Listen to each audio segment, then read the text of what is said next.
بزرگترین دشمن موفقیت تو کیه؟ خیلی‌ها میگن که وقت نداشتیم یا شرایطشو نداشتیم، کسی از ما حمایت نکرد و کلاً نشد که بتونیم به اون موفقیتی که میخوایم برسیم. ولی خودم یه چیزی رو فهمیدم که یه سری عامل‌ها بوده که این دشمن درون خودم وجود داشته. حالا این دشمن‌ها چی بودن و چجوری میشه باش مقابله کرد؟ پس تا همراه من باش و ویدیو رو لایک کن. مورد اول، تنبلی. یعنی چی؟ یعنی موقعی که میخواستم یه کاری انجام بدم و گفتم ولش کن بعدن. ببین همین ولش کن اون کار کلا انجام نشده و به قول گفتنی به تاریخ سپرده شده و گذاشتمش کنار. مورد دوم، ترس. ببین ما اکثرمون ترس از شروع کردن، ترس از انجام دادن یه کاری داریم و همین ترس باعث عقب نگه داشتن ما میشه و دشمن اصلیمون میتونه همین ترسه باشه. و مورد سوم، شک به خود. وقتی که به یه جایی میرسیم که خودمون رو میبریم زیر سوال. منظورم چیه؟ بذار واضح‌تر بهت بگم. یعنی که توی که داری این ویدیو رو میبینی توانایی خودت رو میبری زیر سوال. میگی من تماما نیستم، من نمیتونم این کار رو انجام بدم. و وقتی خودتو ببری زیر سوال هم اعتماد به نفست افت میکنه، هم دیگه نمیتونی مثل قدیم بدرخشی و دقیقا خودتو زیر سوال بردی.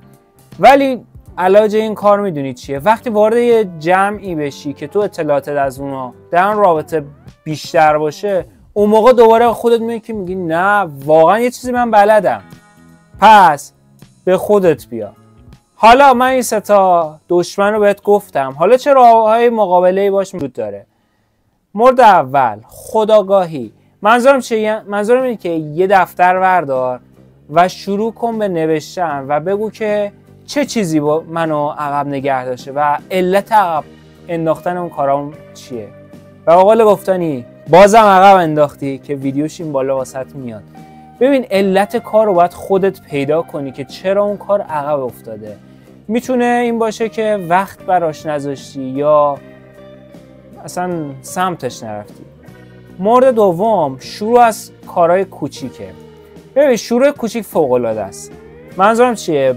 تو ویدیوی قبلی خیلی بهش اشاره کردم ولی بازم میگم. یه کاری رو میخوای انجام بدی ولی اصلا حال و حوصله‌اش رو نداری بری سمتش. فقط ازت میخوام که 5 دقیقه وقتتو براش بذاری و اون موقع است که هم کاره رو بردی جلو، هم یه پله به سمت موفقیت رفتی جلو. و مورد سوم که میشه بازنویسی شکست. من از اسمش راستیتش خوشم نمیاد. من میگم درس گرفتن از شکستا. منظورم چیه؟ ببین من هر بار که شکست خوردم از شکستم درس گرفتم. یعنی اینکه اون کار تکرار نکنم. قطعا واسه تو پیش اومده.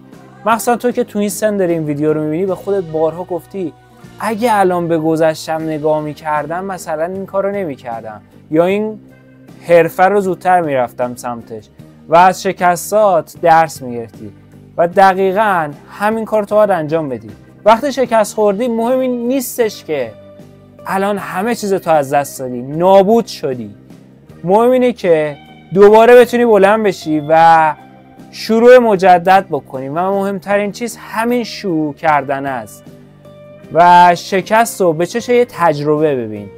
کسی که تجربه بیشتری توی کاری میتونه کسب بکنه قطعا در بلند مدت آدم موفق تریه و توی که شکست خوردی مطمئن باش در آینده میتونی استارت یه کاری رو بزنی که شاید اصلا فکرشو نمی کردی. چرا؟ چون این شکست ها به تجربه کافی رو داده که به اون حجم برسی.